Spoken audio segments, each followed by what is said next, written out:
Assalamualaikum warahmatullahi ta'ala wabarakatuh.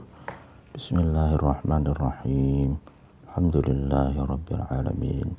Ar-Rahmanir-Rahim. Maliki yaumiddin. Iyyaka na'budu wa iyyaka nasta'in. Ihdinas siratal mustaqim. Siratal ladzina an'amta 'alaihim ghairil maghdubi 'alaihim waladdallin. Bismillahirrahmanirrahim. Bismillahirrahmanirrahim. Alhamdulillahi rabbil alamin wa bihi nasta'inu ala umuri dunya waddin. Wassalatu wassalamu ala asrafil anbiya'i wal mursalin sayyidina wa habibina wa syafi'ina Muhammadin wa ala alihi wa ashabihi wa man tabi'ahum bi ihsanin ila yaumiddin. Al-Fatihah. Ila yaumiddin, amma ba'du. Pada pagi hari ini kita bisa melanjutkan pengajian kitab Adabud Dunya Waddin. Sebelumnya mari kita bertawasul membaca Al-Fatihah ila hadratin Nabi Mustafa Muhammad sallallahu alaihi wasallam wa ala alihi wa ashabihi wa man tabi'ahum bi ihsanin ila yaumiddin. Al-Fatihah. A'udzubillahi minasyaitonir rajim. Bismillahirrahmanirrahim. Alhamdulillahirabbil alamin arrahmanir rahim maliki yaumiddin. Iyyaka na'budu wa iyyaka nasta'in. Ihdinas siratal mustaqim. Siratal ladzina an'amta 'alaihim ghairil maghdubi 'alaihim waladdallin. Amin. Ila khadatin jami'il awliya'i wal ila khadatin jami'il ulama'il 'amilin wal awliya'i was suhada'i was salihin wa ila khadatin jami'i masyayikh lirghaya wa jami'i awliya'ut tis'a wa bil khusus Sunan Gunung Jati wa ila khadatin khususan mu'allif hadzal kitab Adabud Dunya Waddin Syekh Abil Hasan Ali bin Muhammad bin Habib Al-Mawardi Al-Basri Asy-Syafi'i. Al-Fatihah. A'udzubillahi minasyaitonir rajim. Bismillahirrahmanirrahim. Alhamdulillahirabbil alamin. Ar-Rahmanir-Rahim. Maliki yaumiddin. Iyyaka na'budu wa iyyaka nasta'in. Ihdinas siratal mustaqim. Siratal ladzina an'amta 'alaihim ghairil maghdubi 'alaihim waladdallin. Amin. Bismillahirrahmanirrahim. Pada pengajian yang lalu kita telah membahas tentang bahwa sebagian dari etikanya orang yang berilmu, ulama, alim adalah tidak menyembunyikan ilmunya. Ilmunya harus di-share, ilmunya harus diajarkan kepada orang lain. Kita lanjutkan. Tsummalahu, kemudian bagi alim, bitta'limi, dengan mengajarkan, dengan mengajar. Naf'ani, itu memiliki dua manfaat. Jadi alim, orang yang berilmu, itu mengajarkan ilmunya, itu memiliki dua kemanfaatan. Ahaduhuma, adapun salah satu dari naf'ani, salah satu dari kedua manfaat itu, ma adalah sesuatu yarjuhu, yang alim itu berharap terhadap ma, min sawabillahi, dari pahalanya Allah Ta'ala, maha luhur Allah. Jadi salah satu dari manfaat bagi orang alim yang mengajarkan, yang share ilmunya, itu adalah sesuatu yang bisa diharapkan oleh orang alim, yaitu pahala dari Allah. Faqad ja'ala, dan kemudian sungguh menjadikan an-nabiyyu, Nabi sallallahu alaihi wasallam, menjadikan apa? At-ta'lima, terhadap mengajar, sodakotan, menjadikan sebagai sedekah. Jadi Nabi menjadikan ta'lim, ya kan, transfer knowledge, share pengetahuan, mengajar oleh Nabi sebagai sedekah gitu. Jadi sedekah ilmu. Jadi sedekah itu tidak harus dalam bentuk uang, tidak harus dalam bentuk materi, tapi juga mengajarkan ilmu, share ilmu, transfer knowledge itu adalah juga sedekah gitu. Faqala, kemudian Nabi berkata, tasaddaqu ala akhikum bi'ilmin yurshiduhu wa ra'yin yusaddiduhu. Tasaddaqu, bersedekahlah kamu sekalian, ala akhikum, atas saudara kamu sekalian, bi'ilmin, sedekah bi'ilmin dengan ilmu, yurshiduhu, yang ilmu itu dapat menunjukkan terhadap akhikum,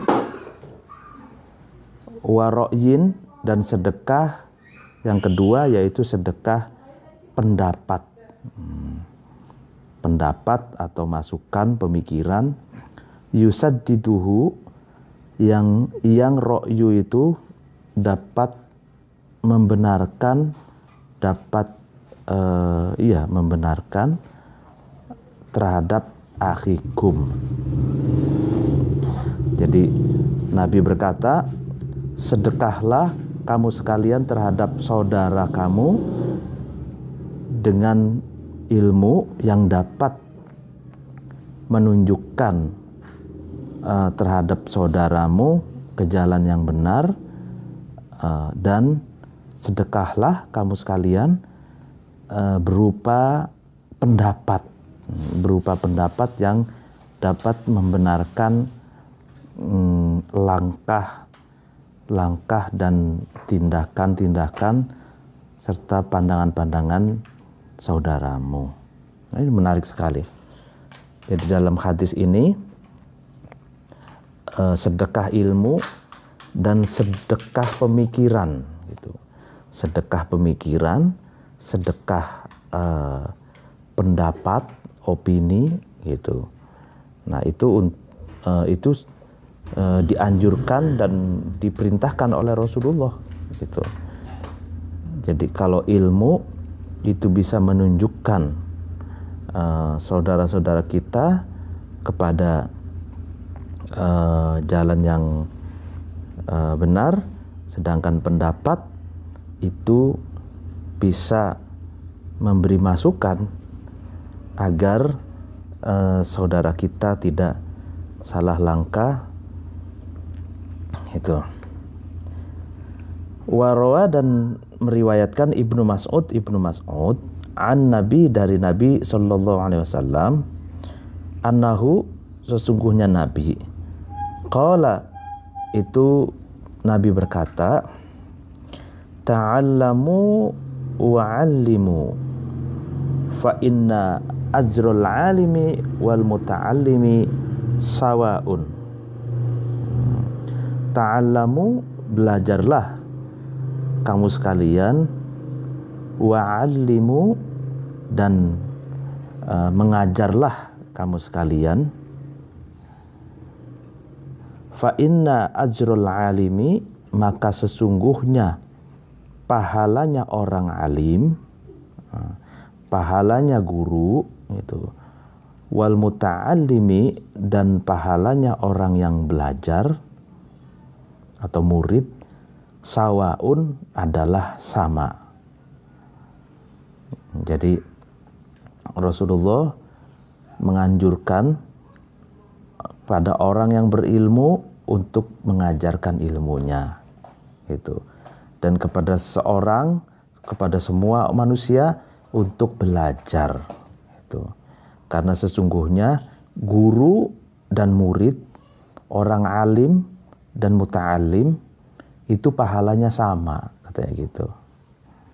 Ini menarik ini. Jadi antara kiai dan santri, kiai yang mengajarkan ilmunya, santri yang belajar, itu pahalanya sama gitu. Qila, dikatakan, wama, itu apa?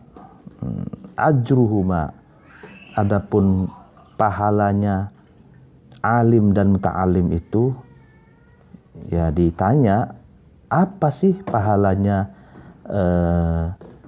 berupa apa atau berapa pahalanya alim dan muta'alim itu, pahalanya kiai dan santri atau pahalanya guru dan murid. Qala, Nabi menjawab, mi'atu maghfiratin, pahala bagi orang alim dan muta'alim, pahala bagi guru dan murid, santri dan kiai adalah 100 maghfirah, 100 ampunan, ya kan, mi'atu maghfiratin wa mi'atu darajatin, dan 100 derajat fil jannati, di dalam sorga. Ini luar biasa. Jadi mi'atu maghfirah wa mi'atu darajah fil jannah, 100 ampunan dan 100 derajat di sorga. Itulah pahala bagi alim dan muta'alim. Nah, ini yang manfaat yang pertama bagi orang yang berilmu untuk mengajarkan ilmunya. Wan naf'u, adapun manfaat ats-tsaniyu, yang kedua, ziyadatul ilmi, adalah bertambahnya ilmu, wa itqanul hifdi, dan memperkuat hafalan. Jadi orang alim yang mengajarkan ilmunya itu memiliki manfaat yang kedua, adalah bertambah ilmunya dan kuat hafalannya. Artinya orang yang mengajarkan ilmunya itu kan sudah dijelaskan di depan, orang itu akan bertambah ilmunya dan dinamis ilmunya. Artinya ilmu itu kalau diajarkan, kalau diberikan, kalau di-share, justru akan bertambah, bukan berkurang. Itu akan dinamis, tidak statis, seperti itu. Dan yang kedua, itqanul hifdi, memperkuat hafalan, apalagi bagi orang-orang yang hafal Al-Quran gitu. Biasanya kan ada ma'had tahfidz, pesantren yang spesialisasi hafalan Quran, seperti di Kudus, ya kan. Lalu kemudian di pesantren di Lirboyo ada juga, di Kediri itu khusus tahfidzul Quran. Lalu dan di Jawa Barat banyak, dan hampir di setiap provinsi di Indonesia ada pesantren tahfidzul Quran. Nah, biasanya kiainya atau ibu nyainya itu hafidzoh, hamilah, kiai dan nyainya itu hafal Quran. Jadi dengan punya pesantren tahfidz, sehingga hafalan kiai atau hafalan nyainya itu terjaga dan semakin kuat, karena bersama santrinya itu tadarus, mengingat lagi, mutala'ah lagi, semaan Al-Quran. Nah, itu kan sehingga hafalannya itu kuat, sambil belajar, sambil mengajar, sambil juga memperkuat hafalannya. Faqad qala, kemudian sungguh berkata Al-Khalil bin Ahmad, Imam Khalil bin Ahmad. Khalil bin Ahmad ini sering dikutip oleh Al-Mawardi Beliau sangat ngefan ya, maksudnya sangat mengagumi Khalil bin Ahmad. Sebab Khalil bin Ahmad ini adalah tokoh pakar nahwu gitu kan, dan peletak dasar teori arud atau bahar gitu. Bahar Rojaz, bahar Wafir. Nah itu dan orang yang pertama kali menulis mu'jam Arabi gitu. Beliau melahirkan seorang ulama pakar nahwu yang bernama Imam Sibawayh. Imam Sibawayh ini kitabnya judulnya Alkitab 2 jilid, itu sudah pernah saya baca pada waktu di Lirboyo ya. Apa yang dikatakan Khalil bin Ahmad, ij'al, jadikanlah kamu, ta'limaka, terhadap ta'lim kamu, mengajarnya kamu, dirosatan, sebagai dirosa. Deres, dirosa itu apa? Mengajar tapi berulang-ulang. Dari misalkan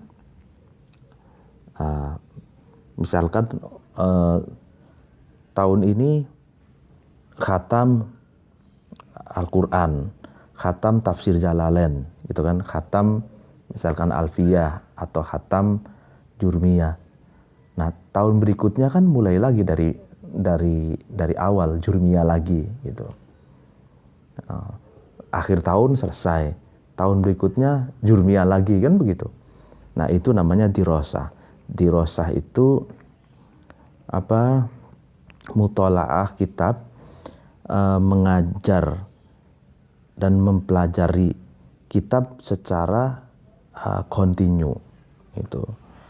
Li'ilmika, terhadap ilmumu. Nah, jadikanlah, kata Khalil bin Ahmad, mengajarmu itu sebagai dirosah, deres terhadap ilmumu. Jadi makanya saya pernah ingat ceritanya Mbah Kiai Haji Abdul Karim, pendiri pesantren Lirboyo. Beliau ketika masih di pesantren itu membaca kitab Fathul Qorib itu selama 40 kali. Jadi khatam dari awal sampai akhir, khatam lagi selama 40 kali. Nah itulah dirosah. Jadi mengajar pun begitu. Jadi mengajar kitab itu aja gitu, itu saja tujuannya dirosah, agar terus mengingat, mendalam ilmu, memperluas pemahaman. Sebab meskipun kitabnya itu saja, kita akan mendapatkan pemahaman yang bertambah, pemahaman yang semakin luas dari pembacaan yang pertama dengan pembacaan yang kedua, pembacaan yang ketiga, itu semakin bertambah pemahaman kita gitu. Ya, misalkan dulu pada waktu saya di Lirboyo ngaji kitab Adabud Dunya Waddin, lalu kemudian sekarang ngaji lagi kitab Adabud Dunya Waddin, ini berbeda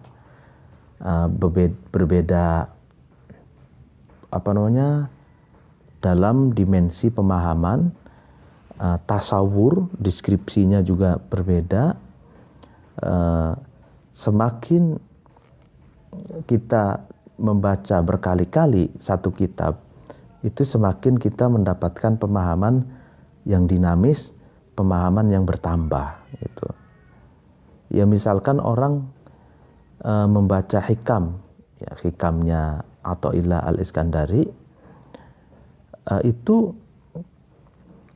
satu kali membaca dengan bacaan yang kedua kalinya itu akan ada perubahan pemahaman. Boleh jadi pemahaman yang kedua, pembacaan yang kedua, dia bisa mendapatkan pemahaman yang lebih maksimal dari pemahaman yang pertama. Itulah dirosah itu. Pengertian dirosah itu di situ. Nah, begitupun satu kitab gitu ya, satu kitab dibaca oleh berbeda-beda orang, itu juga tasawurnya, deskripsinya akan berbeda. Mungkin makna dasarnya sama, tapi tasawur, deskripsi terhadap teksnya itu terhadap makna dasarnya itu berbeda-beda sesuai dengan pemahaman, pengalaman, dan ketajaman pemikiran dan hatinya gitu. Nah, itu dirosah. Waj'al, dan jadikanlah kamu munadharatal muta'allimi, ya kan. Munadharah itu diskusi, diskusinya murid, tanbihan sebagai memperjelas, mengingatkan. Tanbihan itu mengingatkan alamat terhadap sesuatu, laisa yang tidak ada, ma itu indaka di sisi kamu. Khalil bin Ahmad juga berkata lagi, jadikanlah diskusi dengan para murid itu untuk mengingatkan sesuatu yang tidak kamu miliki gitu. Jadi ini sangat penting. Ini menarik sekali nih. Khalil bin Ahmad itu menganjurkan guru itu munadharah, diskusi dengan murid, agar mengingatkan sesuatu yang luput dari dirinya, atau mengingatkan sesuatu yang tidak ada atau tidak dimiliki oleh guru itu. Ataupun munadharatul muta'allim itu bisa juga dipahami guru mempersilahkan diskusi kelas itu antar murid itu, dan guru ini harus menyimaknya itu. Diskusi murid, diskusi santri itu proses ketika terjadi diskusi antara murid dengan murid ini, guru harus menyimaknya. Karena boleh jadi apa yang didiskusikan oleh muridnya itu memberi tambahan pengetahuan bagi gurunya, dan boleh jadi mengingatkan ternyata ada sesuatu yang tidak dimiliki, pengetahuan yang tidak dimiliki oleh tidak dimiliki gurunya, yang ternyata dijabarkan, yang ternyata dijelaskan oleh muridnya gitu. Nah, ini menurut Khalil bin Ahmad. Makanya kalau di pesantren, ketika ini pengalaman, lagi-lagi pengalaman pribadi, ketika di Lirboyo itu munadharatul muta'allim itu diskusi antar murid, diskusi guru murid itu sangat-sangat digalakkan gitu. Ada diskusi kitab, itu diskusi kitab dari tingkat internal kelas, tingkat antar kelas gitu kan, bahkan maksudnya internal lokal, musyawarah internal lokal, karena satu kelas itu biasanya 15 lokal gitu, minimal 10 lokal gitu. Nah, ini diskusi internal lokal, lalu diskusi antar lokal masih dalam satu kelas, yang naik lagi diskusi antar kelas, gitu. Diskusi itu diskusi kitab ya. Nah, ada lagi diskusi musyawarah bahsu masail.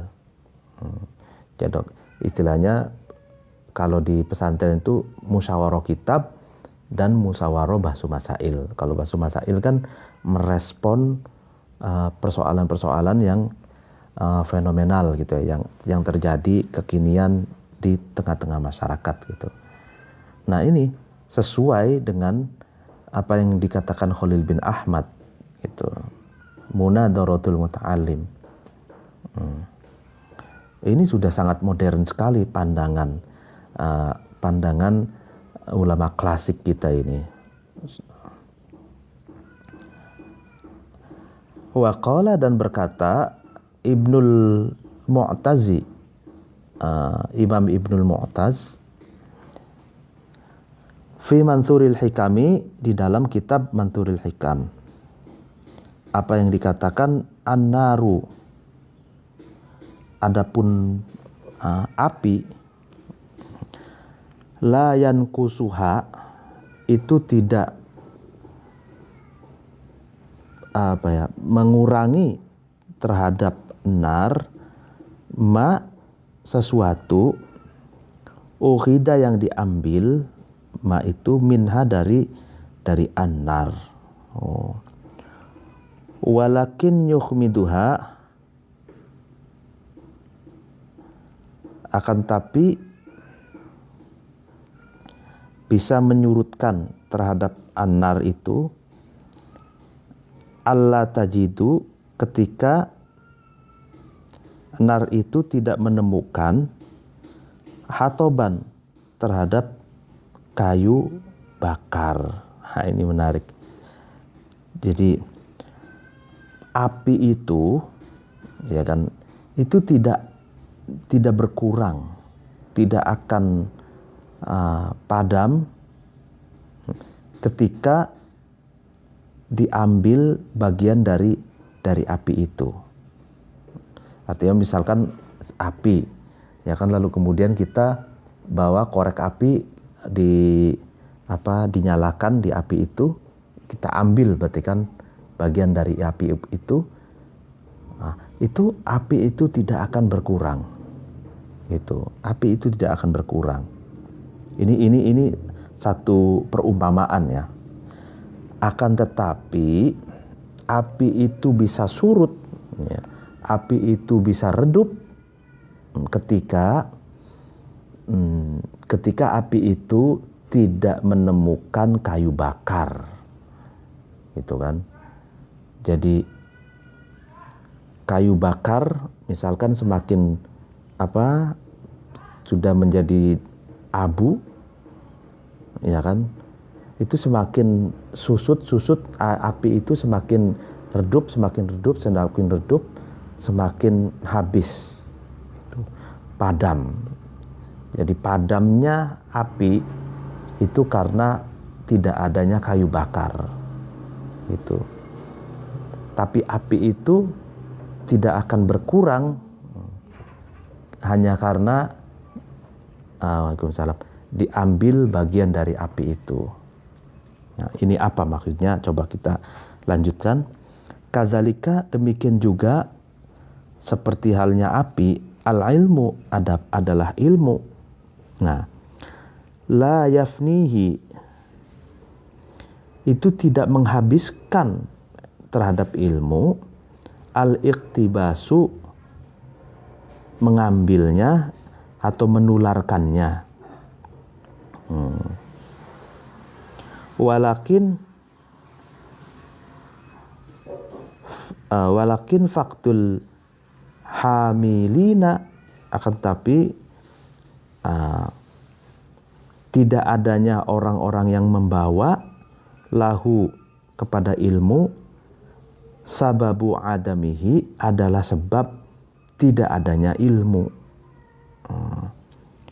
Fa iyyaka, maka takutlah kamu, wal bukhla terhadap sikap pelit, bima dengan sesuatu ta'allama yang kamu ketahui. Ya. Katanya demikian juga ilmu. Ilmu itu tidak akan habis kalau dibagikan. Ilmu itu tidak akan habis kalau ditularkan. Kalau di-share, diambil gitu. Itu tidak akan habis. Begitupun juga api. Api unggun kalau kita ambil sebagiannya pakai korek api gitu ya, atau pakai kertas atau pakai apa, itu kan menyala lalu kita pindahkan. Sebagian apinya itu melalui korek api. Nah, api itu kan tidak habis gitu. Begitu juga ilmu. Ilmu itu kalau diambil tidak bakal habis, ditularkan tidak bakal habis, di-share, di transfer itu tidak akan habis. Tapi katanya hilangnya ilmu itu, ya kan, itu disebabkan tidak adanya orang yang membawa ilmu. Itu artinya ketika orang yang berilmu itu sudah tidak ada, ya kan, pada saat itulah ilmu tidak ada. Gitu. Makanya orang yang berilmu itu tidak boleh pelit membagikan ilmunya, nge-share ilmunya. Itu karena jika pelit terhadap ilmu, maka ilmu itu akan hilang bersamaan dengan matinya orang yang berilmu tersebut. Ilmunya akan dibawa mati, gitu. Nah, begitu juga api, ya kan? Api itu bisa surut, bisa redup dan padam, ya kan? Karena tidak ada kayu bakar. Tuh. Nah, artinya kayu bakar ini diibaratkan orang yang berilmunya gitu.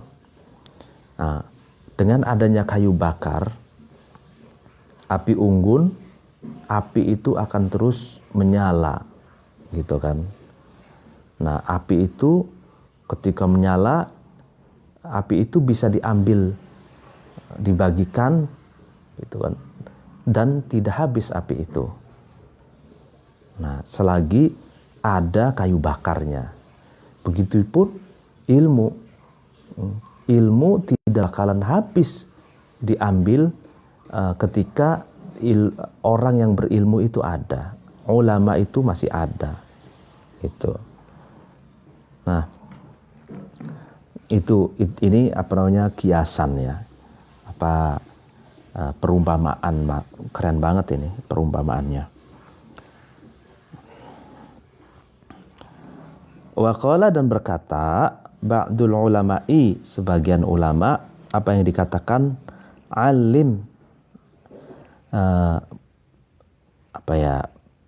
mengajarlah kamu, ilmaka terhadap ilmu kamu, ya kan, wa ta'allam, dan belajarlah kamu ilma ghairika, terhadap ilmu selain kamu, ya kan. Jadi mengajarlah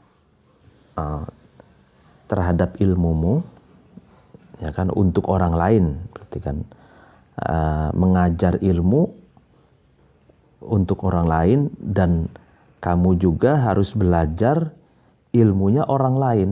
Nah, gitu kan, menarik ini. Alim ilmaka, mengajarlah kamu terhadap ilmu yang kamu miliki, ya, untuk orang lain. Wa ta'allam ilma ghairika, dan kamu belajarlah ilmu yang dimiliki orang lain. Ya, inilah timbal balik, dan ilmu itu kan take and give gitu ya, take and give. Jadi memberi dan menerima gitu ya.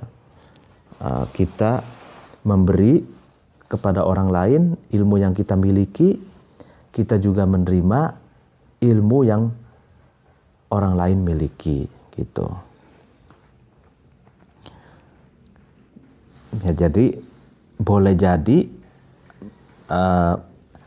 ada semacam guru murid yang guru sekaligus murid gitu. Jadi misalkan si A ini punya ilmu, misalkan punya ilmu matematika gitu ya. Si B punya ilmu misalkan ilmu sosiologi gitu. Si A belajar sosiologi ke si B belajar matematika ke si A, ya kan? Berarti ini si A dan si B ini menjadi guru sekaligus menjadi murid.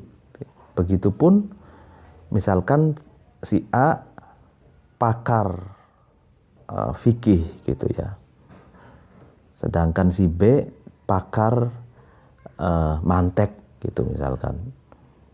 Si A belajar mantek ke si B belajar fikih terhadap si A. Nah, jadi ini makanya sama juga ketika dalam sejarah itu kan Mbah Khalil Bangkalan itu adalah adalah gurunya Syekh Hadratus Syekh Hasyim Asy'ari. Hadratus Syekh Hasyim Asy'ari belajar kepada Mbah Khalil Bangkalan. Setelah belajar dari Mbah Khalil Bangkalan, Hadratus Syekh Hasyim Asy'ari belajar di Mekah. Ya kan, setelah pulang Hadratus Syekh Hasyim Asy'ari mendirikan pesantren dan Mbah Khalil belajar kepada Hadratus Syekh Hasyim Asy'ari. Karena dikenal dan terkenal sebagai pakar hadis gitu. Hadratus Syekh Hasyim Asy'ari itu ahli hadis gitu. Nah, belajar hadis. Nah, dan itulah guru murid itu seringkali berpindah tempat gitu, dan itu adalah tradisi di pesantren, tradisi antara ulama. Saling belajar itu adalah etikanya ulama, dan itu kan menguji ketawaduan, menguji kerendah hatian ulama gitu. Jadi mengakui, mengapresiasi,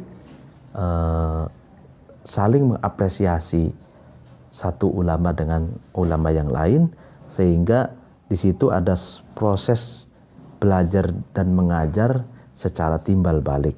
Nah, ini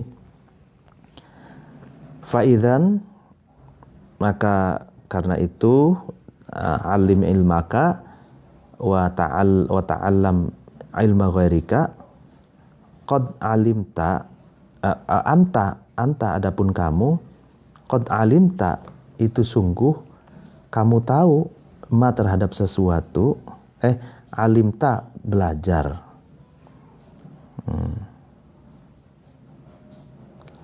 Kamu ma terhadap sesuatu jahilta yang kamu tidak tahu. Ya, karena itu ya kamu harus belajar sesuatu yang belum kamu ketahui. Wa hafidta, dan setelah itu, setelah kamu belajar dan paham, wa hafidta, dan kamu menghafalkan ma terhadap sesuatu alimta yang kamu ketahui. Itu kan. Ya, kalau tidak tahu ya belajar, setelah tahu ya apa yang diketahuinya itu harus dihafal, harus ingat di luar kepala maksudnya.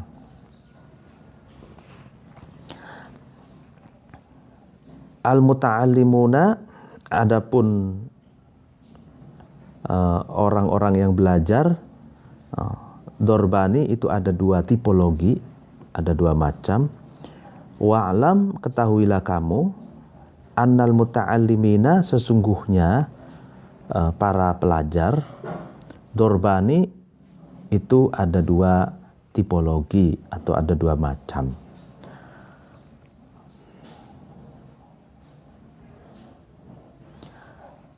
Mustad'iyun, yang pertama itu mustad'i, pelajar yang tipologinya orang yang ditarik, orang yang tertarik atau orang yang diajak. Yang kedua wa talibun, dan orang yang mencari. Iya kan? Jadi ada dua tipologi. Ada yang orang yang diajak untuk mencari belajar, ada yang memang benar-benar talib, mencari gitu.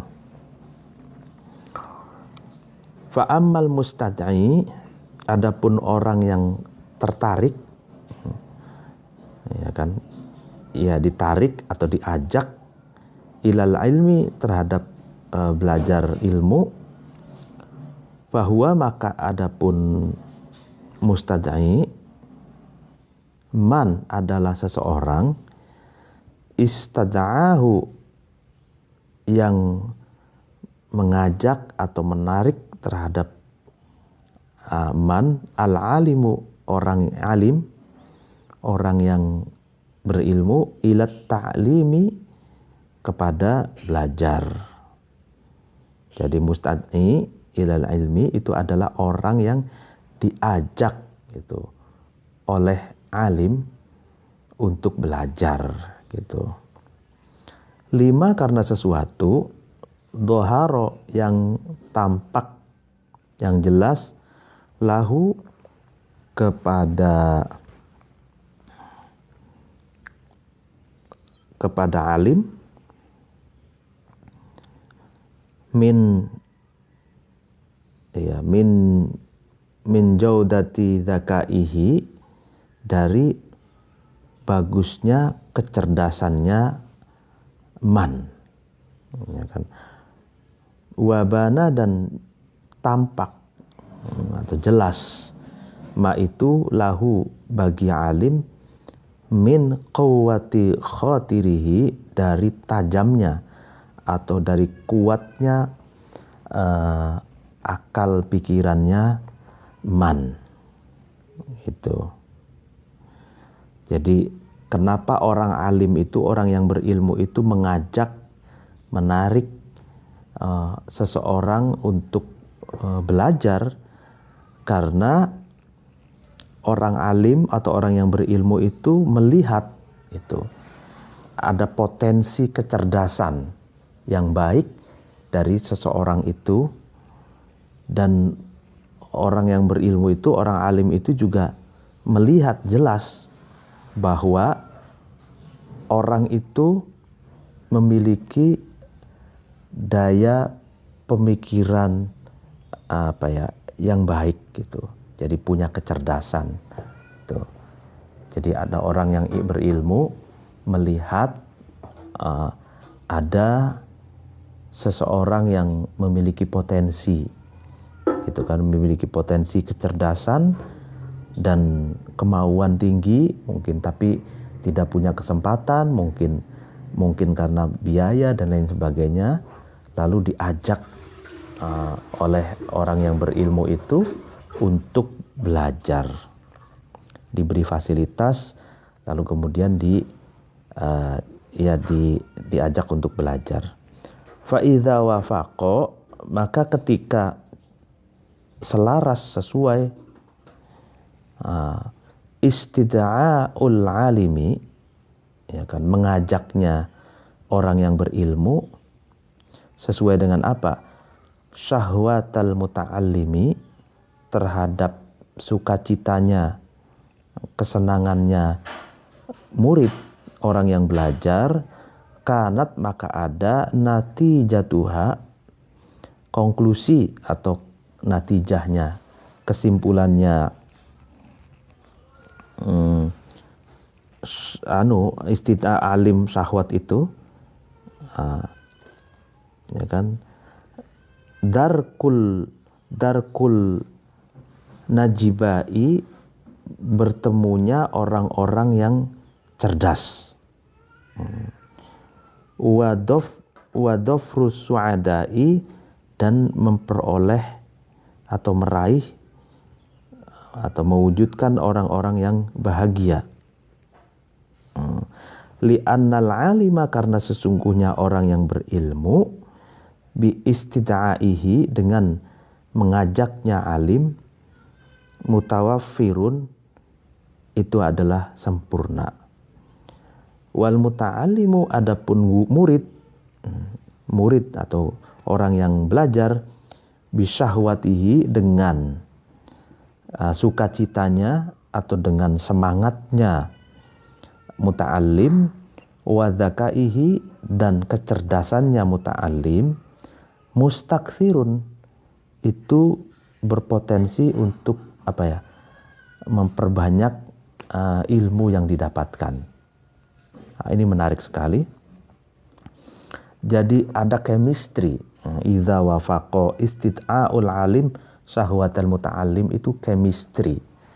Chemistry atau kecocokan, gayung bersambut gitu antara ajakan, ya kan, ajakan orang yang berilmu dengan semangat murid, semangatnya muta'allim, orang yang belajar.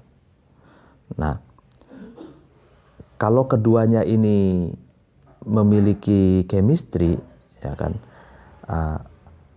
orang yang berilmu itu mengajak untuk belajar, lalu kemudian muridnya bersemangat untuk belajar. Nah, itu kan ada chemistry, maka disitulah akan menghasilkan konklusi, menciptakan orang-orang cerdas dan menciptakan orang-orang yang bahagia. Gurunya bahagia, senang melihat muridnya semangat, bergairah untuk belajar, dan muridnya pun senang karena gurunya mengajak dan memberikan ilmu terhadap muridnya gitu. Nah, orang yang berilmu dengan mengajak murid untuk terus belajar itu adalah kesempurnaan. Tapi katanya, murid itu dengan semangatnya, dengan gairahnya untuk belajar, dengan kecerdasannya, itu mustaksir, orang yang memiliki potensi untuk memperkaya ilmu pengetahuan, memperbanyak ilmu pengetahuan, memperdalam dan memperluas ilmu pengetahuan. Wa amma talibul ilmi, adapun orang yang mencari ilmu, itu tipologi yang pertama ya, mustad'i gitu. Nah, yang kedua ini, wa amma talibul ilmi, adapun orang yang mencari ilmu, ya kan, lida'in, ada kalanya karena sesuatu yang menarik, yad'uhu, yang mengajak da'i itu terhadap thalib, wa ba'ithin, ada kalanya juga orang mencari ilmu itu karena ada sesuatu yang membangkitkan. Yahtuhu ini ayat fa'uhu, yang mendorong ba'is itu terhadap thalib. Jadi orang yang mencari ilmu itu, ya kan, ada kalanya dimotivasi karena ada sesuatu yang menarik, yang mengajaknya gitu kan, untuk mencari ilmu. Dan yang kedua, ada kalanya ada sesuatu yang membangkitkan, ya kan, sesuatu yang membangkitkan, yang mendorong thalib itu untuk mencari ilmu gitu. Nah, fa in kana, maka ketika ada ad-da'iyu, sesuatu yang menarik gitu, sesuatu yang mengajak, Dinian itu bersifat religiusitas atau bersifat keagamaan. Wa kana dan ada al-muta'allimu murid atau orang yang belajar, ada fatonan itu pintar, zakian dan cerdas. Wajaba maka wajib alal alimi atas orang alim, orang yang berilmu, ayakuna ada alim itu, alaihi atas muta'allim, muqbilan itu menerima, wa ala ta'limihi dan atas mengajarnya, mengajar terhadap muta'alim itu, mutawafiron itu adalah kesempurnaan, la yukhfi yang tidak mensamarkan, alim alaihi atau tidak menyembunyikan alim itu alaihi atas muta'alim, maknunan terhadap ilmu yang tersimpan, ya kan, walayatwi dan tidak melempitkan, menyelinapkan alim itu anhu atas muta'alim, mahzunan terhadap ilmu yang segudang, yang segudang, yang digudangi, ilmu yang digudangi, maksudnya ilmu yang banyak itu.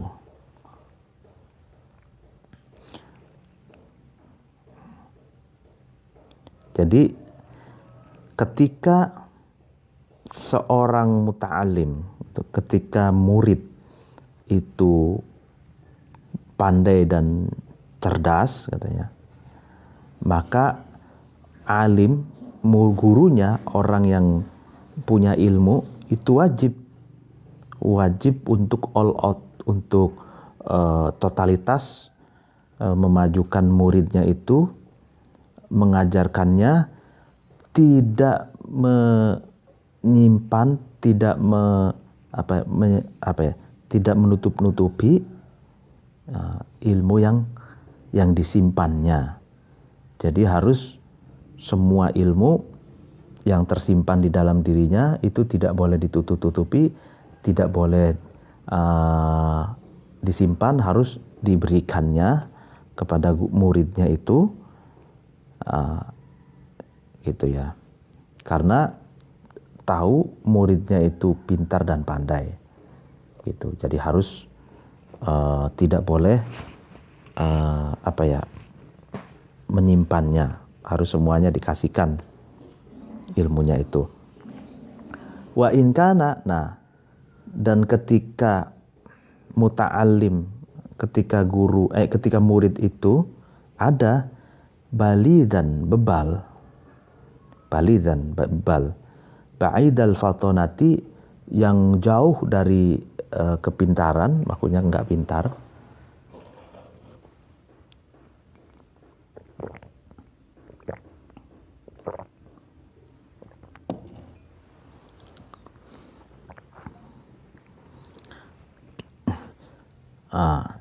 Gimana kalau menghadapi murid yang bebal dan jauh dari kepintaran?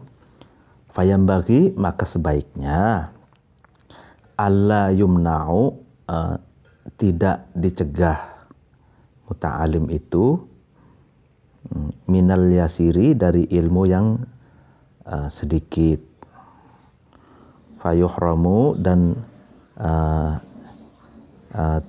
istilahnya dihalang-halangi ya, dihalang-halangi oleh alim. Wala yuhmalu, dan tidak dibebankan atau tidak dibebankan alaihi atas muta'alim bil kathiri, ilmu yang banyak. Fayudlamu, maka muta'alim itu dianiaya, itu namanya menganiaya muta'alim. Wala yaj'alu, dan alim itu tidak menjadikan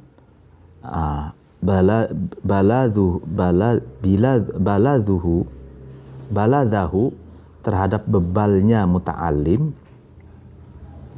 dari'atan sebagai lantaran, sebagai alasan, wali hirmanihi, dan kepada menghalang-halanginya muta'alim.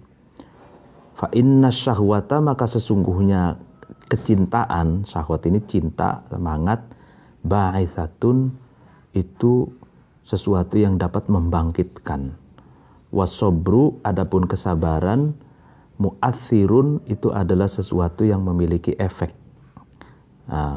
Gini, bagaimana kalau katanya guru itu menghadapi murid yang bebal, gitu kan? Nah, ini menurut kitab ini sebaiknya guru itu tidak menghalang-halanginya, itu tetap memberikan ilmunya itu secara sedikit demi sedikit, itu tidak boleh memberikan ilmu dengan deras, dengan banyak gitu. Kalau ilmunya itu diberikannya banyak, ya itu sama saja mendolimi murid yang kurang cerdas ini, gitu. Jadi guru itu berarti harus tahu psikologi muridnya. Guru itu harus tahu kadar kepintaran, kadar kecerdasan, dan tipologi macam apa muridnya itu, mana yang cerdas, mana yang kurang cerdas, mana yang bebal, itu harus tahu. Sehingga ketika mentransfer pengetahuan itu ya harus diadaptasikan dengan kondisi kecerdasan muridnya.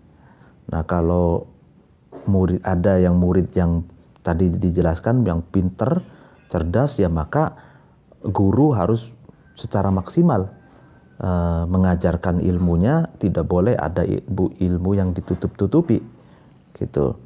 Sedangkan ini yang kedua, kalau menghadapi murid yang bebal, yang kurang cerdas, ya maka guru itu harus pelan-pelan.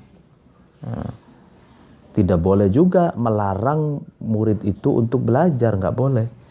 Jadi harus mengajarkannya ilmu yang pelan, sedikit-sedikit, tidak boleh ilmu yang langsung banyak, gitu ya. Nah, dan guru itu juga tidak boleh membuli dan menjadikan kebebalan atau ketidakcerdasan muridnya itu sebagai alasan untuk tidak mau mengajarkan ilmunya. Itu artinya guru tidak boleh melihat muridnya ini kurang cerdas, akhirnya dia nggak mau mengajarkan ilmunya, itu tidak boleh. Itu karena katanya ini fa inna syahwata ba'itsatun wasobru mu'athirun. Sesungguhnya kecintaan terhadap ilmu pengetahuan, semangat untuk mencari pengetahuan, itu ba'itsah, adalah sesuatu yang dapat membangkitkan seseorang dari kebodohan, yang dapat membangkitkan seseorang dari keterpurukan menjadi kegemilangan. Nah, jadi tugasnya kalau bagi orang yang kurang pinter itu harus punya semangat tinggi untuk mencari ilmu, gitu. Sedangkan tugasnya guru ya asobru, sabar. Itu sabar, karena sabarnya guru menghadapi murid yang kurang cerdas itu muasir, akan punya efek positif, itu ya kan. Jadi boleh jadi orang yang bebal, ya kan, tapi dia terus menjaga stamina atau kesemangatannya untuk mencari ilmu, terus membara, pelan-pelan dia mendapatkan ilmu sedikit, tapi terus staminanya terjaga. Itu boleh jadi orang yang semacam itu bisa bangkit dari kebodohannya menjadi kegemilangan atau kepintaran, dengan syarat gurunya itu harus sabar, gitu kan. Faqad waqad ruwiya, dan sungguh diriwayatkan anin nabi, dari Nabi sallallahu alaihi wasallam, annahu, sesungguhnya Nabi, qala, itu Nabi berkata, la tamna'u, janganlah kamu sekalian mencegah al-ilma, terhadap ilmu, ahlahu, terhadap ahlinya ilmu, fatadlimu, maka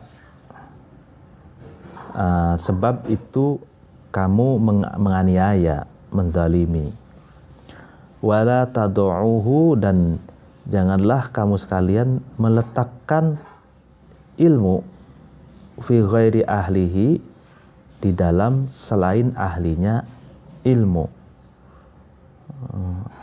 Fata'atsamu, maka menjadikan kamu berdosa, ya kan. Janganlah kamu mencegah untuk memberikan ilmu kepada yang,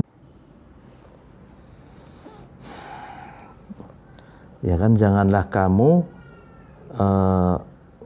mencegah, katanya, untuk memberikan ilmu kepada yang berhak, kalau mencegahnya itu menjadikan kamu bersikap zalim, gitu. Jadi ada orang yang membutuhkan ilmu, ya dikasih. Ada santri yang datang ingin belajar, ya diajarin. Murid yang ingin belajar, ya dikasih. Kalau tidak memberikan ilmunya, tidak mengajarkan ilmunya, ya maka itu zalim. Dan jangan meletakkan ilmu pada orang yang bukan ahlinya, maka kamu berdosa. Iyalah, karena kan wad'u syai' li ghairi mahallihi, meletakkan sesuatu tidak pada tempatnya, itu kan tidak boleh, gitu.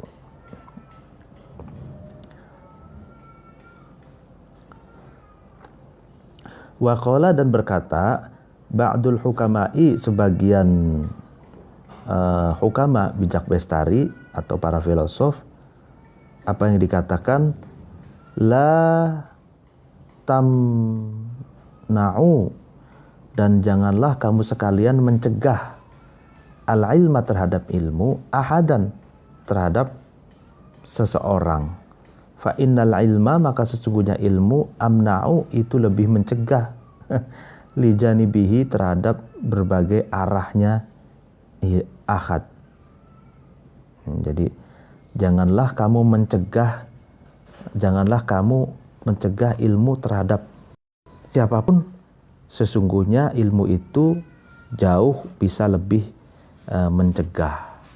Artinya jangankan dicegah, ilmu itu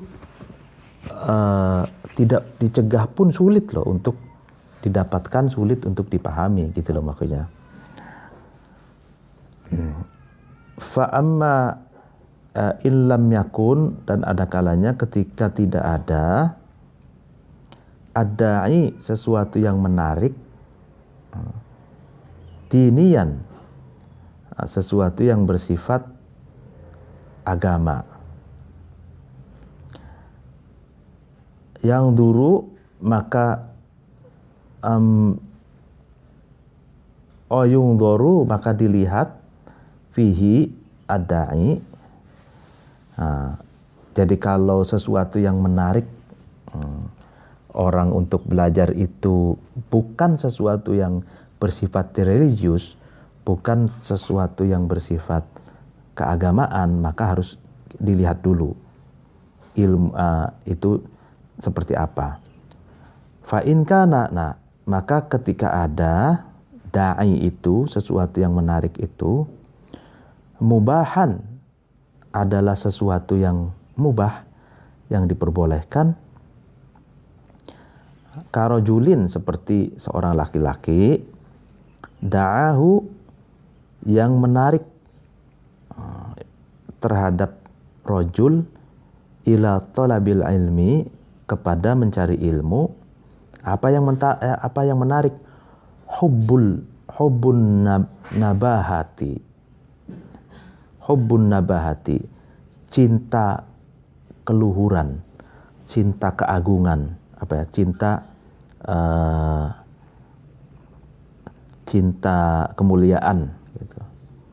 Wa talabur riyasati, dan mencari riasa itu derajat menjadi pemimpin. Ini jadi dirinci. Kalau sifat sesuatu yang menarik seseorang itu menuntut ilmu itu, sesuatu itu bukan bersifat agama, bersifat religius, bukan bersifat religius, maka ditafsil, dirinci. Ketika sesuatu yang menarik itu boleh, mubah, ya boleh ya. Seperti seorang laki-laki itu ingin mencari ilmu, menuntut ilmu, tapi dimotivasi oleh hubbun nabahah dan tolabur riyasa.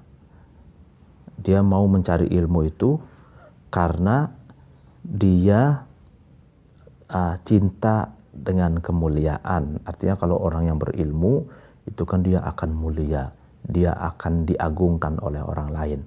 Nah, itu yang memotivasi dia mencari ilmu. Atau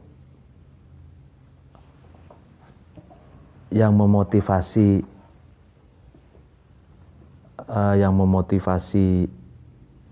ilmu, mencari ilmu juga adalah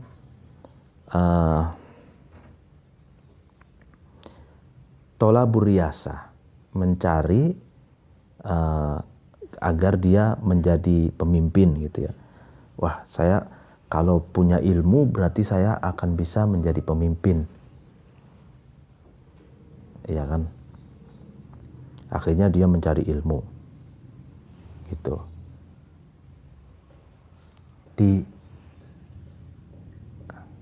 Mbak, masuk, ada jaket saya di sini. Ya itu.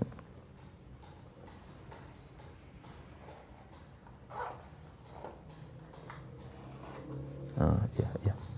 Okay. Jadi motivasinya mencari keagungan, mencari agar dia menjadi pemimpin gitu. Dia akhirnya mau mencari ilmu. Nah, ini bagaimana nih kondisinya? Nah, fal qaulu, maka adapun perkataan, statement fihi di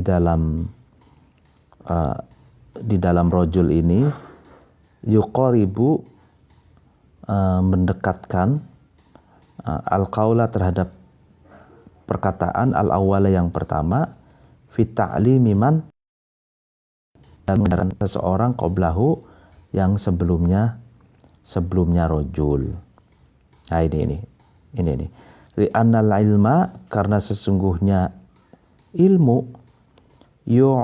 yu'atifuhu,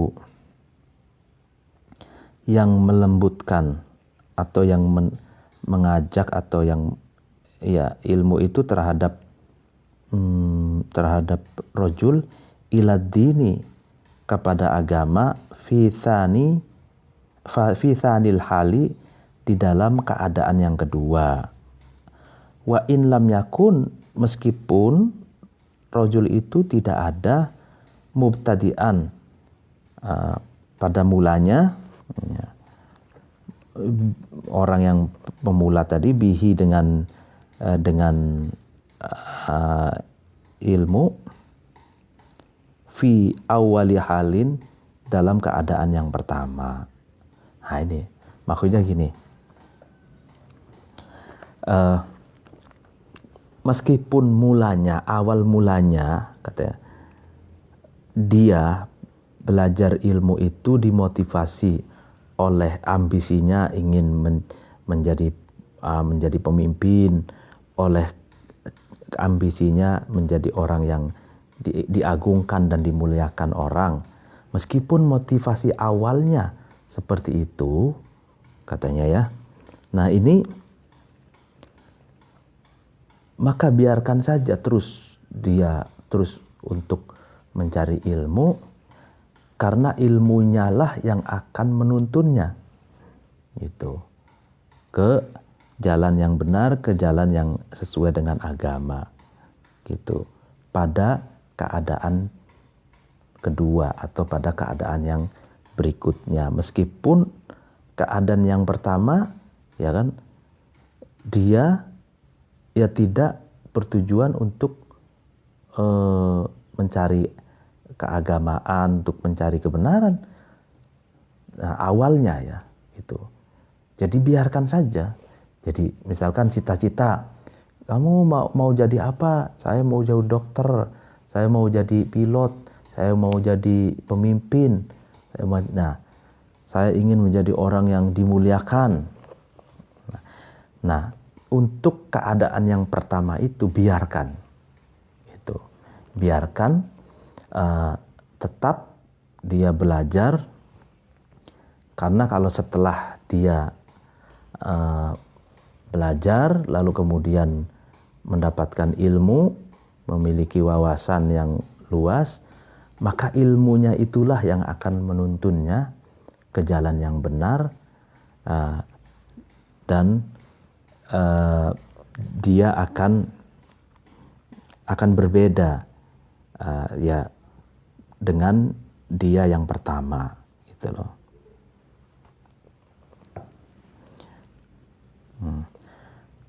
Wa qad hukiya, dan sungguh diceritakan an Sufyan as-Tsauri, dari Sufyan Tsauri, annahu, sesungguhnya Sufyan Tsauri, qala, itu berkata Sufyan Tsauri, ta'allamna, ya kan, saya itu dulu belajar katanya al-ilma, terhadap ilmu, li ghairillahi, karena selain Allah Ta'ala, maha luhur Allah. Fa'aba, kemudian ilmu itu mencegah, ayyakuna, ada ilmu itu, illa lillahi, kecuali karena Allah. Nah, ini menarik sekali. Jadi Sufyan Tsauri mengatakan, dulu saya itu menuntut ilmu, mencari ilmu itu bukan karena Allah. Tapi setelah saya memiliki ilmu, setelah paham, ya kan, ilmulah yang akan ilmulah yang menuntunku bahwa sesungguhnya ilmu itu mencegahnya untuk selain Allah. Tuh. Jadi ilmulah yang memberitahu bahwa mencari ilmu itu tidak lain dan tak bukan kecuali karena Allah. Gitu. Ya. Wa qala, dan berkata Abdullah bin Mubarak, apa yang dikatakan tolabna. Dulu saya itu mencari, katanya, al-ilma, terhadap ilmu, lidunya, karena dunia. Ya kan? Nah, fadallalna, kemudian ilmu itu menunjukkan kepada kami ala tarkid dunya, untuk meninggalkan dunia. Ya kan? Ya. Abdullah bin Mubarak ini seorang sufi. Ini berbagi pengalaman. Katanya, dulu kami itu mencari ilmu itu karena untuk mencari dunia. Ya kan? Maka kemudian ilmu itulah yang menunjukkan kepada kami untuk meninggalkan dunia. Ini ingat, ceritanya Imam Al-Ghazali itu sama. Curhatannya Imam Al-Ghazali, dan Imam Ahmad. Imam Ghazali ini punya adik namanya Imam Ahmad, itu kan yatim sejak kecil gitu. Bapaknya wafat, lalu kemudian bapaknya itu menitipkan kepada seorang alim, ya kan. Lalu harta tirkah atau harta warisan dari bapaknya itu untuk membiayai belajarnya Imam Ghazali dengan Imam Ahmad, diserahkan kepada orang alim itu sampai habis. Lalu saking ingin terus belajar Imam Ghazali itu, kemudian dia mencari beasiswa. Tujuannya mencari sesuap nasi dan jajan, gitu. Mencari ilmu yang tujuannya karena perut lapar. Jadi niat mencari ilmu itu karena di situ ada beasiswa, ada dikasih makan dan dikasih jajan, gitu. Nah, lalu setelah Imam Ghazali sukses dan beliau menyatakan bahwa dulu saya pernah mencari ilmu itu karena sesuap nasi, gitu. Karena perut kami kosong, ingin makan, dengan cara mencari ilmu kami bisa makan, gitu. Tapi sekarang setelah saya memahami ilmu, dan ilmu itulah yang menuntunku untuk lillahi ta'ala, demi Allah, dan tidak untuk mengejar dunia. Nah, itu ini bagus sekali untuk para guru ya. Jadi biarin saja murid niatnya untuk menjadi riasah, penjabat, lalu mencari kemuliaan, nggak apa-apa. Atau li ghairillah gitu ya. Tapi nanti ilmulah itulah yang akan menuntunnya. Satu ya. Wa in kana, dan ketika ada, yang kedua ini, ad-da'iyu, sesuatu yang menarik, mahdhuron, itu yang dilarang. Ya kan? Kalau yang tadi itu kan kalau motivasinya ingin menjadi pejabat, ingin menjadi sesuatu yang mulia, itu kan mubah itu. Sesuatu yang mubah, tapi memang tujuannya bukan lillah gitu. Nah, itu tidak apa-apa, nanti ilmulah yang akan menuntunnya. Nah, sekarang kalau sesuatu yang menariknya itu yang dilarang, bagaimana? Sesuatu yang menariknya itu yang dilarang. Karojulin, seperti laki-laki, da'ahu, yang menarik, yang mengajak terhadap rojul itu, ila thalabil ilmi, kepada mencari ilmu. Apa yang mengajak? Syarrun, keburukan. Kaminun, yang tersimpan. Wa makarun, dan makar. Makar, rekayasa batinun, yang ada di dalam batinnya. Yuridu, yang rojul itu menghendaki, ya kan, ayasta'milaha, rojul menggunakan menggunakan syar, kamin, dan makar batin itu, fi syubahin, dalam subhat, diniyatin, yang bersifat keagamaan, wahiyalin, dan rekayasa buruk, fikhiyatin, yang bersifat fikih. La tajidu, yang tidak menemukan ahlus salamati, ahli keselamatan, minha, dari sarkamin dan makar batin, mukhlison, terhadap tempat selamat atau mukhlison yang ikhlas, tempat yang selamat, wala dan tidak anhuma dari syar kamin dan makar batin, madfu'an adalah tempat yang menolak. Ini nih, ini menarik.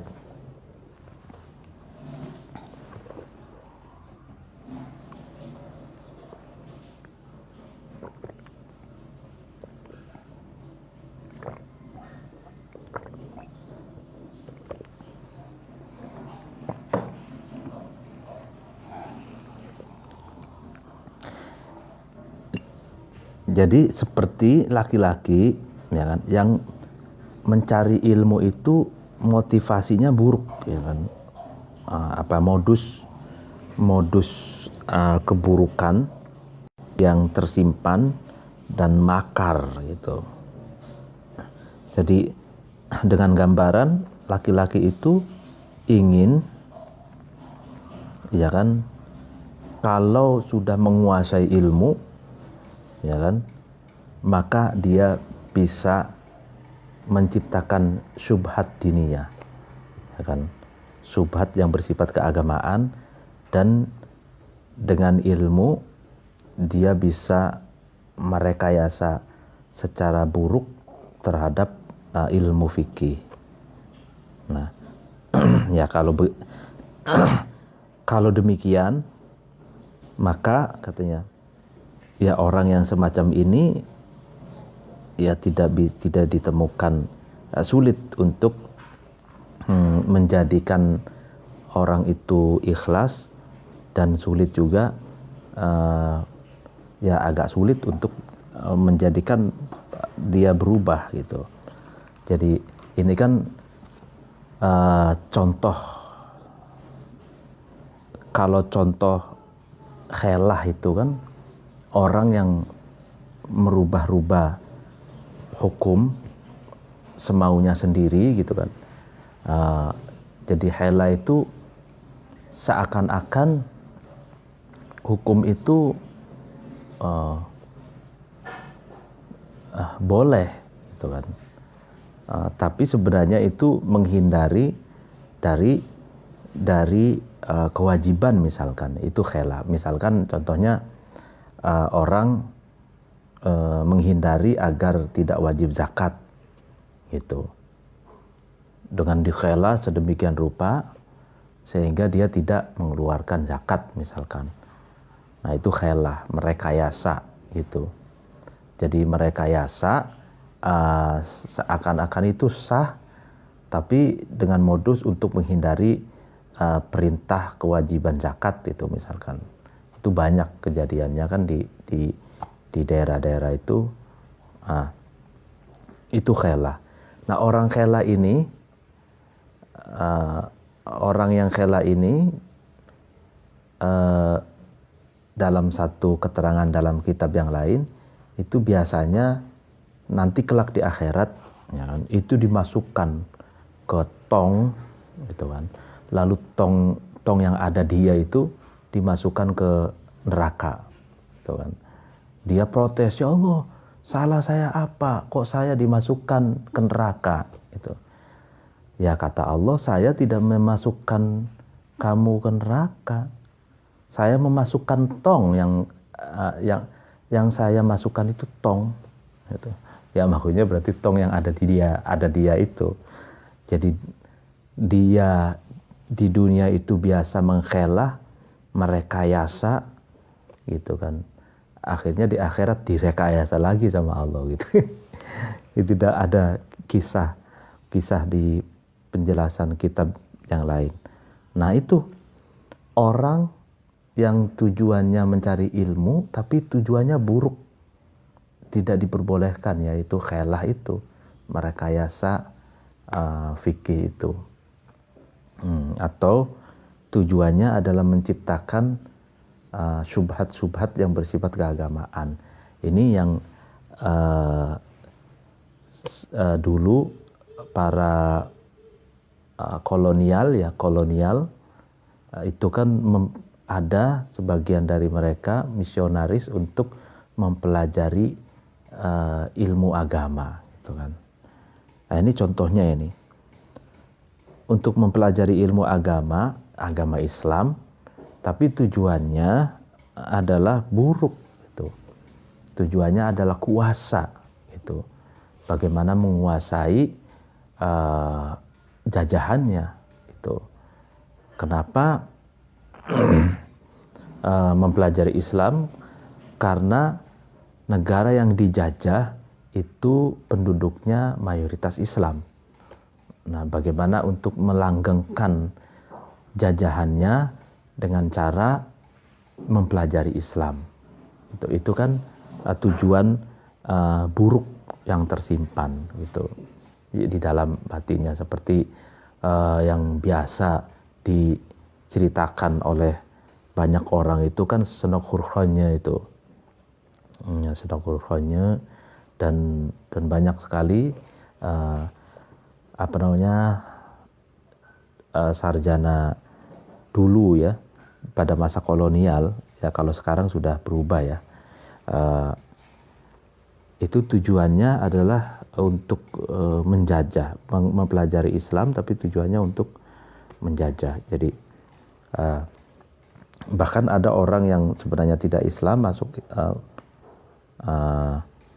kalau kemudian mempelajari Islam tujuannya adalah menciptakan syubhat diniyah. Ya, ini contoh-contoh saja ya. Atau sebenarnya ya orang Islam itu sendiri tapi tujuannya mengkhelah, merekayasa fikih itu ya. Kama qala, sebagaimana berkata an-nabiyyu, Nabi sallallahu alaihi wasallam, apa yang dikatakan Nabi, ahlaka, rusak ummati, umatku, rojulani, oleh dua laki-laki. Siapakah? Alimun, adalah orang yang berilmu, fajirun, yang buruk, gitu. Dan yang kedua, jahilun, orang yang bodoh, muta'abbidun, yang ahli ibadah. Nah ini. Jadi umatku rusak oleh dua orang. Yang pertama orang alim yang buruk, yang kedua orang bodoh yang sok ahli ibadah. Gitu. Jadi alimun fajirun itu berarti orang alim yang suka merekayasa hukum fikih itu. Sedangkan jahil muta'abbid, orang bodoh yang ahli ibadah itu biasanya gairah keislamannya tinggi sehingga ingin menunjukkan identitas keislamannya juga ekstrim, gitu. Tapi tidak berbasis ilmu, gitu. Itu juga merusak umatku, katanya gitu. Faqila, kemudian dikatakan, ya Rasulullah, wahai Rasulullah, ayun nasi, manakah manusia, syarrun, itu lebih buruk. Faqala, kemudian Rasulullah menjawab, al ulama'u idza fasadu, seburuk-buruknya manusia adalah ulama, idza fasadu, ketika ulama itu rusak. Itu kan, orang-orang yang alim itu rusak, ya kan.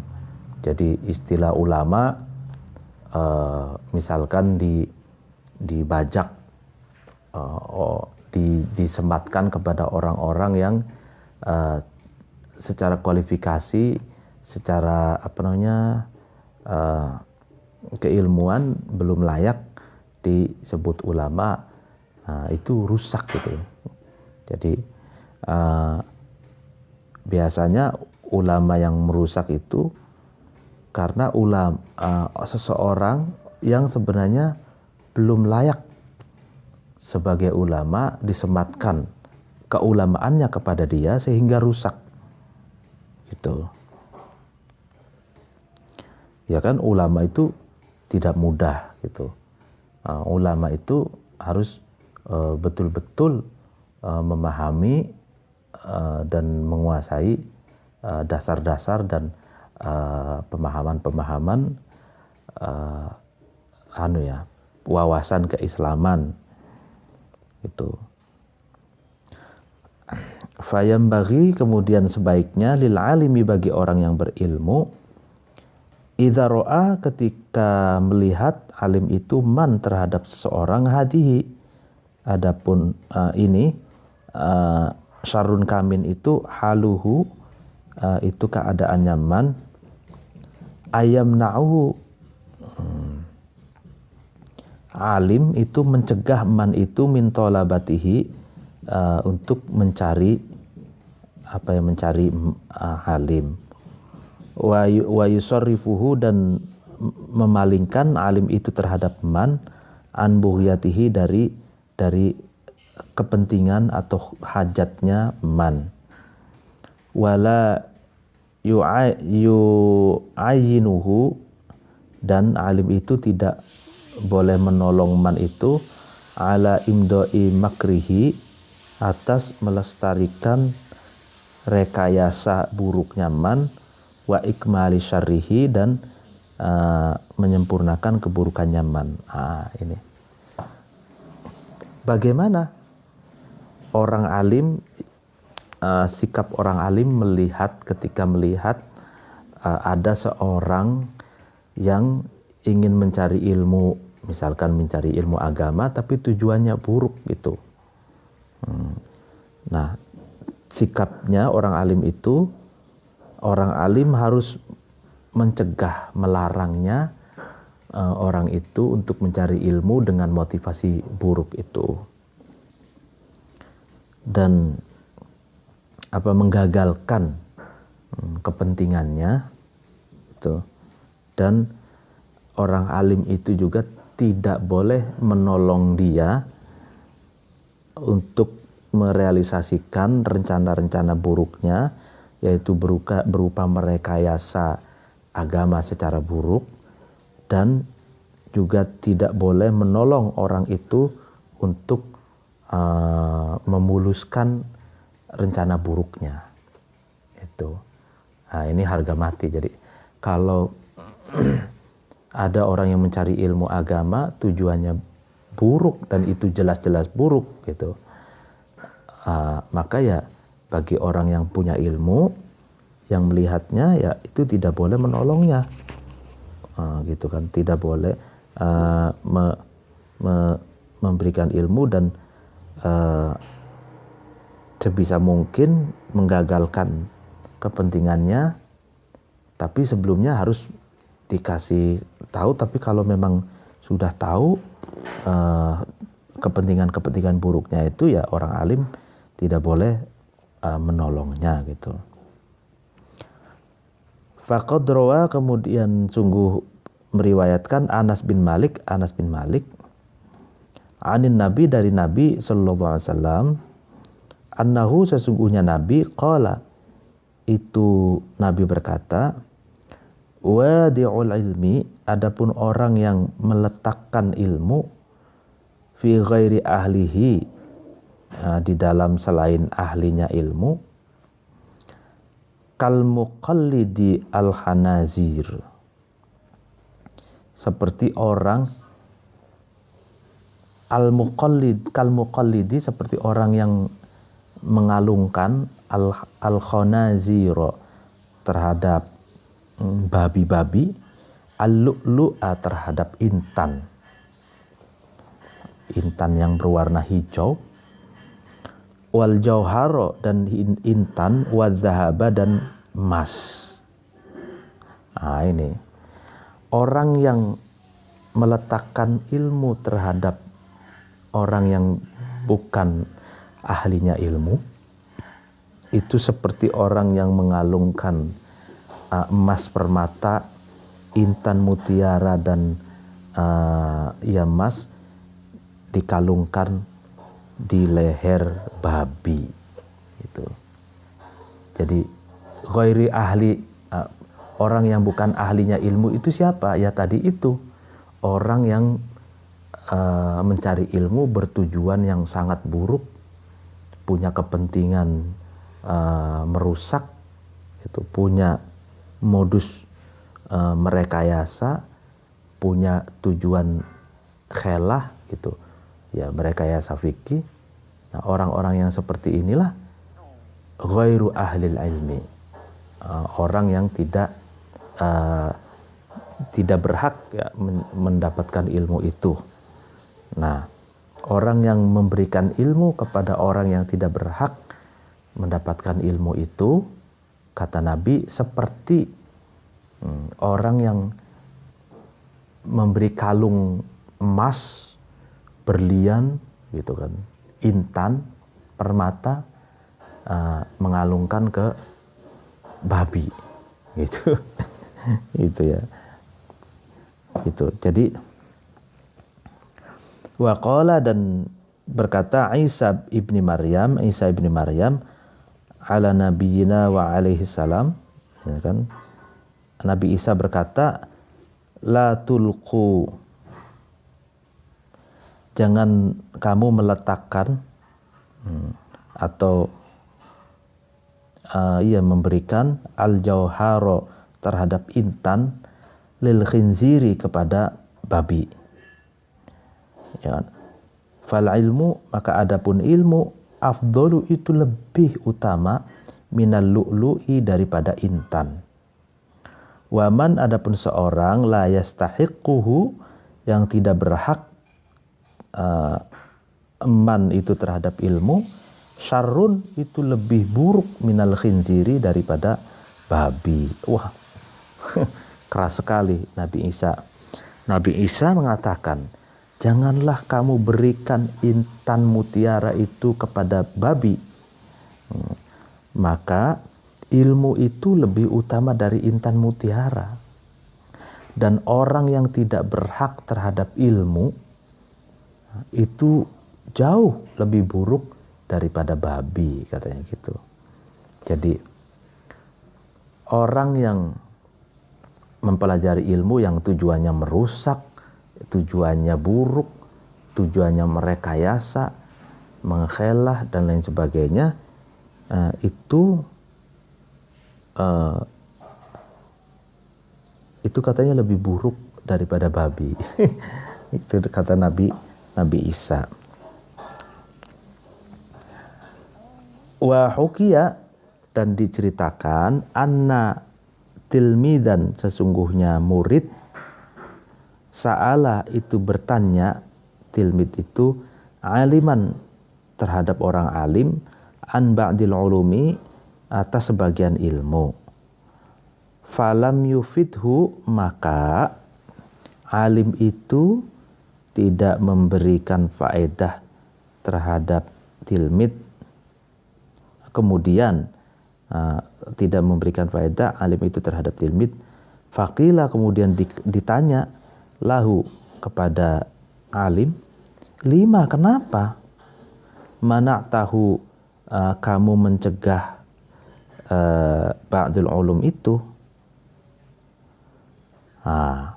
Jadi diceritakan seorang murid itu bertanya kepada orang alim tentang sebagian ilmu, tapi orang alim itu tidak memberikannya.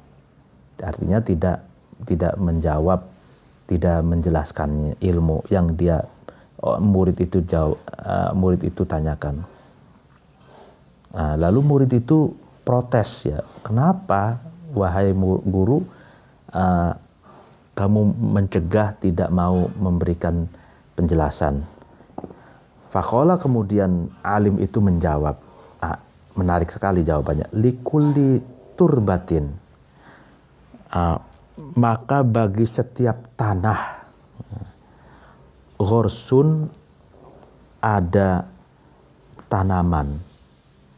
Jadi setiap tanah itu memiliki tanaman yang cocok buat tanah itu, maksudnya. Walikulli binain, dan bagi setiap bangunan, usun, ada dasarnya, ada pondasinya. Nah, ini jawabannya menarik. Artinya kenapa murid guru itu tidak mau menjawab sebagian ilmu kepada muridnya? Ya karena argumentasinya bahwa setiap tanah itu memiliki tanaman yang cocok. Itu misalkan tanah di sini cocoknya buat padi, ya kan. Di sana cocoknya buat sayur-sayuran, di sana lagi tebu gitu ya misalkan. Sana lagi pohon-pohon dan lain sebagainya gitu. Nah, jadi ilmu juga seperti itu. Ada kesesuaian dengan seseorang. Dan yang kedua, bangunan itu ada pondasinya. Artinya boleh jadi muridnya ini belum waktunya mempelajari sebagian ilmu yang ditanyakan itu karena dasarnya masih belum ada gitu. Jadi kalau misalkan belajar agama, dasar-dasarnya itu belum paham, belum punya, lalu kemudian tanya langsung melompat jauh. Nah ini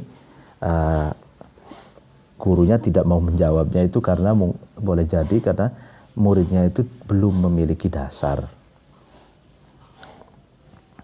Wa qala dan berkata ba'dul bulaghai, sebagian ahli balaghah, ulama ahli balaghah, likulli thawbin katanya. Setiap pakaian labisun itu ada orang yang memakainya. Walikulli ilmin dan bagi setiap ilmu qabisun ada orang yang mengambilnya. Artinya pakaian tidak semua orang bisa menggunakan pakaian. Pakaian itu ada orang yang menggunakannya. Artinya misalkan pakaian seragam polisi ya berarti Pak Polisi yang memakainya. Kemudian seragam SD ya murid-murid SD itu yang pakainya. Ada seragam jadi makanya likulli thawbin labisun. Setiap pakaian itu ada orang yang berhak memakainya gitu. Begitupun ilmu itu juga ada orang yang berhak mengambilnya. Wa qala dan berkata ba'dul udabai, sebagian ahli sastra, apa yang dikatakan irsi, kasihanilah kamu li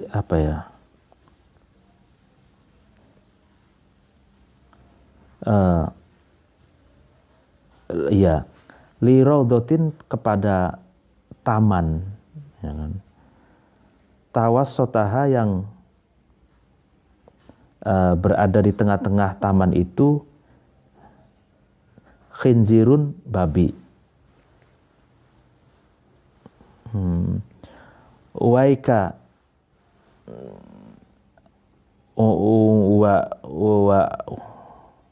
wa abki dan wabki dan menangislah kamu li ilmin terhadap ilmu hawahu yang hawahu itu yang memuat terhadap ilmu itu atau yang menguasai ilmu itu syarirun, orang yang sangat buruk. Nah, ini sastra lagi. Kasihanilah gitu kan taman yang indah itu yang ditempati di tengah-tengahnya itu babi. Kasihanilah tempat yang indah itu yang di tengah-tengahnya itu ditempati babi, dan menangislah ketika ilmu itu dikuasai oleh orang-orang yang buruk. Jadi ini kiasan ya. Jadi ilmu itu ibarat taman yang indah gitu kan. Taman yang hijau, lalu rumput-rumput yang segar, lalu ada bunga-bunga yang warna-warni indah gitu. Nah, Kasihanilah katanya kalau ada taman yang indah itu tapi ditempati babi. Babi itu kan kotor. Lalu kemudian gitu. Sebagaimana kamu harus menangisi kalau ilmu itu dikuasai oleh orang-orang yang punya motivasi buruk. Gitu. Pengajian pada pagi hari ini dicukupkan. Apabila ada yang salah, mohon dimaafkan. Wallahul muwaffiq ila aqwamit thoriq. Assalamualaikum warahmatullahi wabarakatuh.